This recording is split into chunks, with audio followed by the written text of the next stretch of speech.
ఈ గాన కోకిలను మేము వినలేములే కానీ ఈ రాష్ట్ర ప్రజలు మిమ్మల్ని ఇదే పాట వర్తింపు చేయాలి. అభయం శుభం తెలియని రాష్ట్ర ప్రజలు మిమ్మల్ని నమ్మి గొంతు కోసుకున్నారు.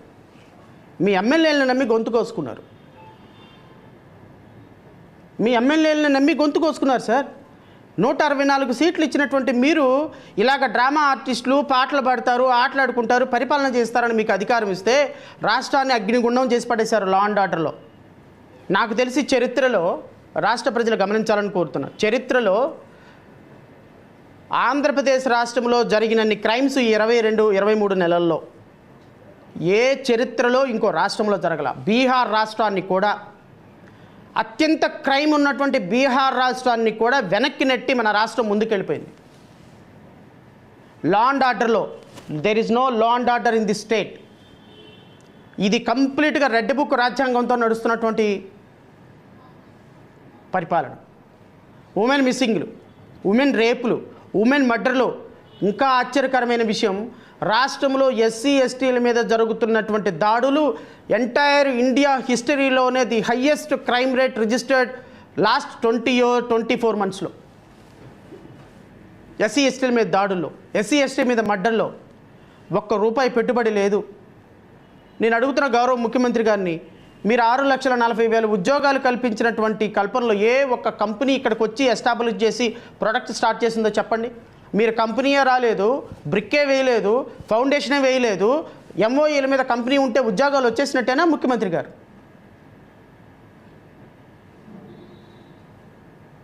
పరిపాలన మొత్తం కూడా 164 సీట్లతో పవన్ కళ్యాణ్కి 21కి 20 సీట్లు గెలిపించారు.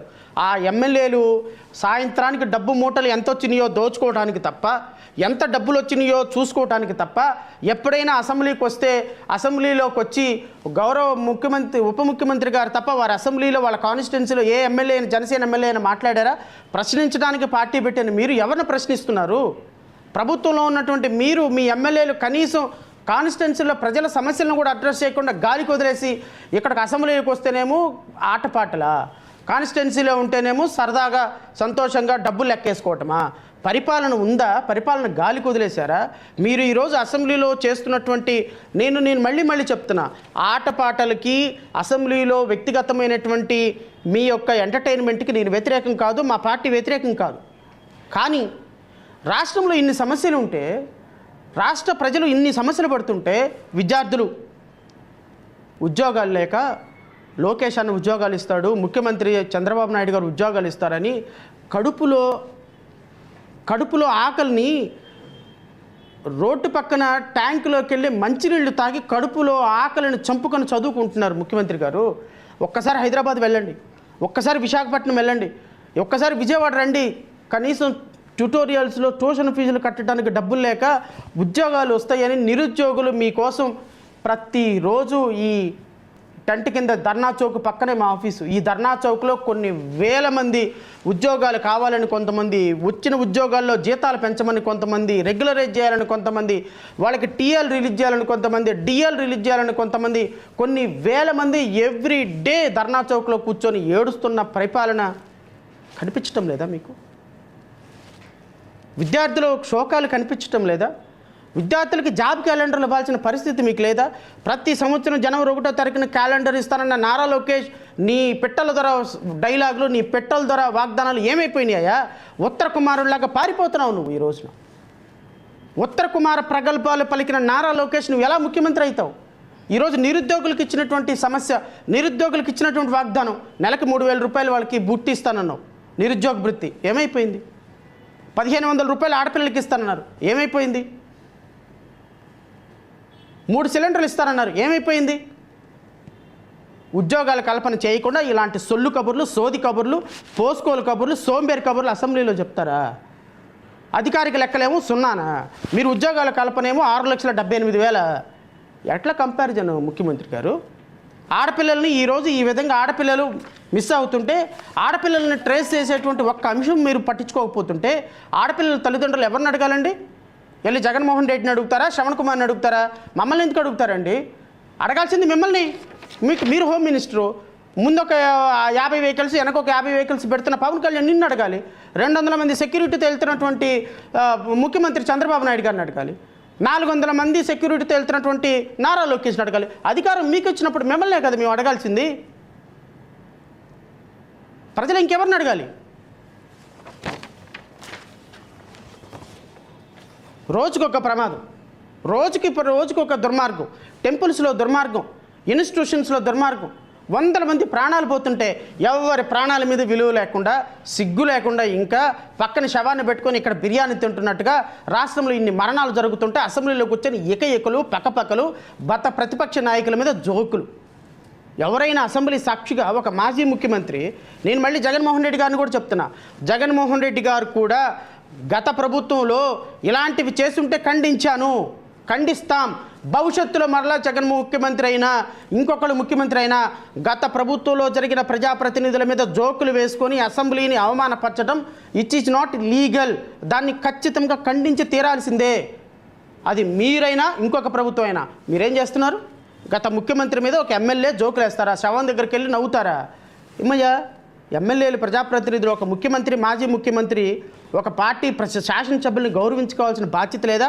ఒక శాసనసభ, పవిత్రమైన శాసనసభ సాక్షిగా మీరు మీ పరువులు తీసుకుంటుంటే ప్రజలు ఏమనుకుంటారనే అవసరం లేదా?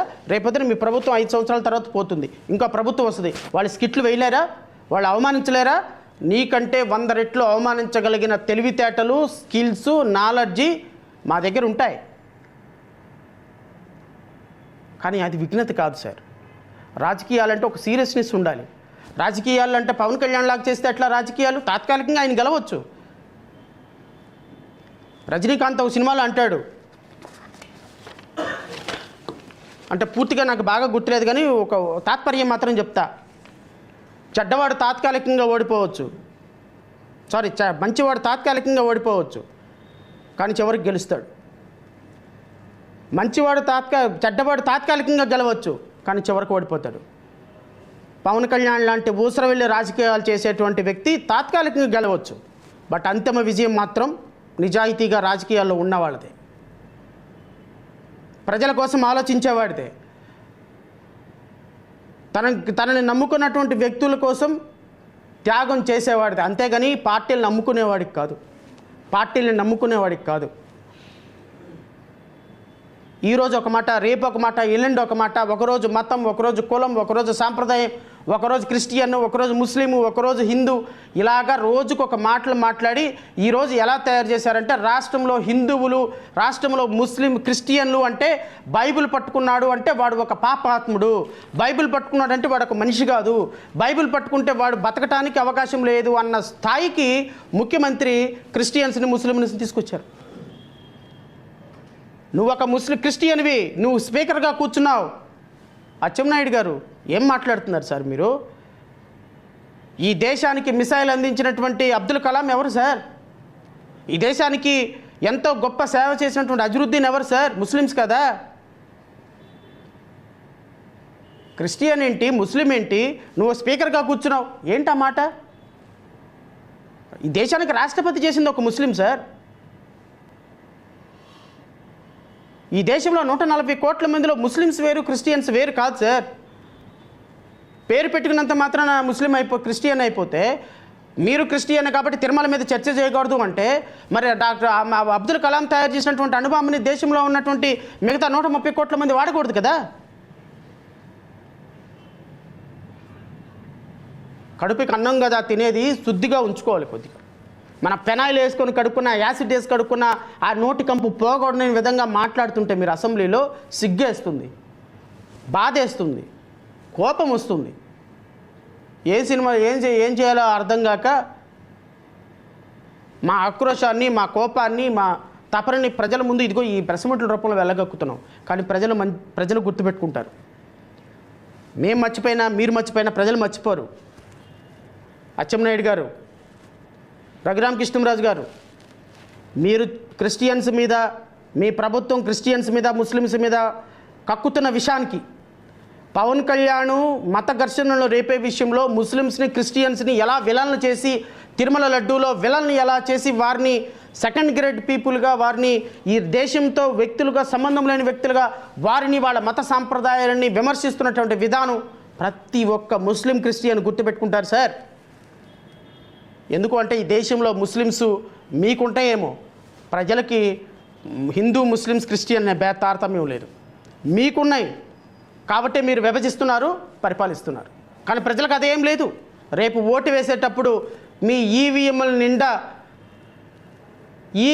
నిండా మీరు ఈరోజు అసెంబ్లీలో చేసిన చర్చ తాలూకు రిజల్ట్ కనపడి తీరుతుంది చూడండి.